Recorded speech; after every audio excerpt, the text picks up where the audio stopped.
ایک عورت ہمارے گھر کے سامنے کرائے کے مکان میں رہتی تھی. اس کے 2 بچے تھے جن کے ساتھ وہ روز شام کو اپنی چھت پر کھیلنے کے لیے لے آیا کرتی تھی. میں بھی ہر روز اپنی چھت پر شام کو اسے دیکھنے کے لیے جایا کرتا تھا.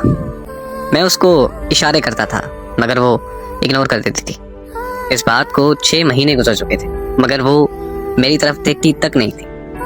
تب میری عمر 18 سال تھی اور تب وہ مجھ سے کافی زیادہ بڑی تھی، اس لیے شاید وہ مجھے بچہ سمجھ کر اگنور کر دیتی تھی.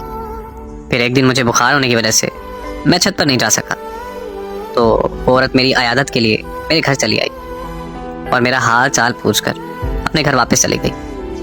اس کا میری عیادت کو آنا میرے لیے اس بات کا اشارہ تھا کہ اس کے دل میں بھی میرے لیے احساس ہے. پھر جب میں اگلی شام چھت پر گیا تو وہ اشاروں میں میرا حال پوچھنے لگی. میں نے اسے اشاروں میں بتایا کہ ہاں میں ٹھیک ہوں تو وہ مسکرانے لگی.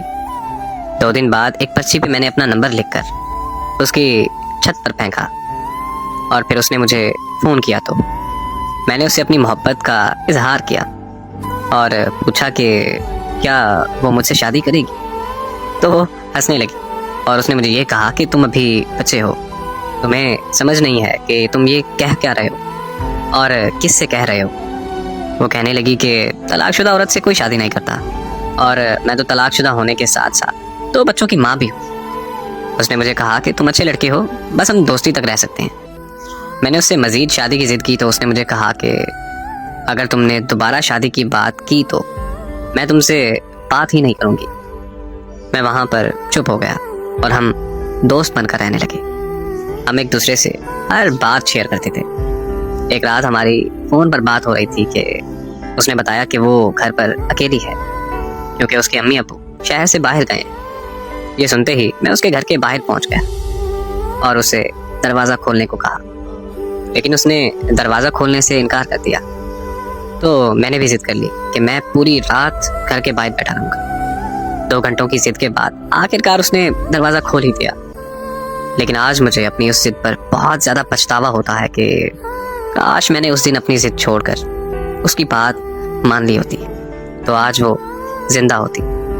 اس کے دروازہ کھولتے ہی میں اندر چلا گیا.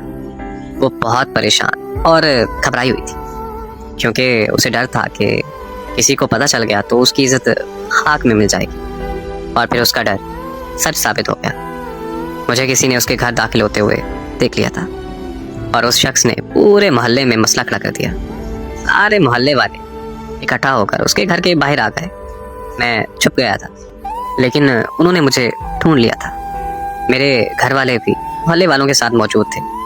وہ مجھے گھر لے گئے اور میرے ابو نے میری بہت بے عزتی کی، لیکن میں نے اپنے گھر والوں سے صاف کہہ دیا تھا کہ میں نے اس عورت سے شادی کرنی ہے ورنہ میں زہر کھا لوں گا اور مر جاؤں گا. تو میرے گھر والے مان گئے اور اگلی صبح اس عورت کے ماں باپ واپس آنے پر محلے میں پنچایت بیٹھ گئی. پنچایت میں سب آ گئے تھے مگر وہ اور اس کے ماں باپ نہیں آئے. مجھے تھوڑی دیر بعد خبر آئی کہ اس عورت نے زہر کھا لیا ہے. میں وہاں سے اس کے گھر کی طرف بھاگا لیکن میرے پہنچنے سے پہلے وہ مر چکی تھی. اسے اس دنیا سے گئے 8 سال ہو گئے لیکن میں آج تک اسے بھول کر کسی اور کا نہیں ہو سکا. مجھے آج بھی یہ بات اندر سے کھا جاتی ہے کہ کاش میں اس دن ضد نہ کرتا تو وہ آج زندہ ہوتی. اس سے بڑا درد کیا ہوگا کہ میری وجہ سے اس کی جان چلی گئی. لیکن محبت کرنا کوئی گناہ نہیں. جب سچی محبت ہو جائے تو وہ رنگ روپ، امیر غریب، کالا گورا یا عمر میں فرق محبت میں نہیں دیکھا جاتا. جب محبت ہو جاتی ہے تو پھر ہو جاتی ہے. وہ ایک شعر ہے کہ وہ محبت کو ہوس سمجھتے ہیں